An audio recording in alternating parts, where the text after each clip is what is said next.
सखर जे Sindh small इंडस्ट्रीअ में सनअतकारनि खे सहूलियतूं फ़राहम करण लाइ इंतज़ामिया सरगर्म।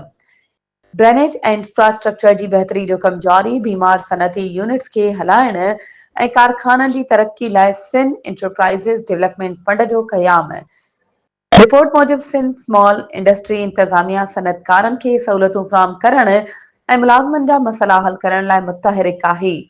इन हवाले सां सखर जे गोलीमार वारे इलाइक़े में ड्रेनेज ऐं इंफ्रास्ट्रक्चर जी बहितरीअ लाइ तरक़ियाती सरगर्मियुनि खे तेज़ कयो वियो आहे ऐं स्मॉल इंडस्ट्रियल एरिया खे साफ़ सुथरो रखण लाइ रोज़ानी बुनियाद ते कारखाननि ॿाहिरां उछलायल गंद कचिरो खणाए रोड रस्तनि जी कुशादगी समेत इलाइक़े जी ख़ूबसूरती ते तवजा ॾिनी पई वञे।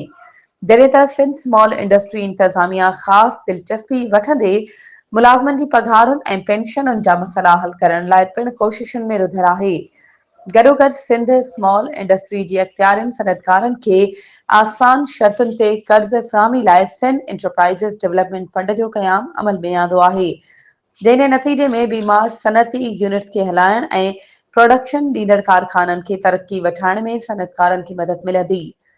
सिंध एंटरप्राइज़ेज़ डेवलपमेंट फंड मां फ़ाइदो हासिल करण जे ख़्वाहिशमंद सनअतकारनि खे स्मॉल इंडस्ट्री इंतज़ामिया खां एनओसी वठण बैदि कर्ज़ फ़राहम कयो वेंदो। सखर जे सनअतकारनि तरफ़ां स्मॉल इंडस्ट्री इंतज़ामिया जे खयल इन क़दम खे साराहियो वियो आहे। वधीक ख़बरुनि ऐं अपडेट्स जे लाइ असांजे चैनल खे सब्सक्राइब कयो ऐं हा बेल आइकन खे प्रेस करण न विसारिजो त जीअं असांजी हर नई अचण वारी वीडियो तव्हां ताईं पहुची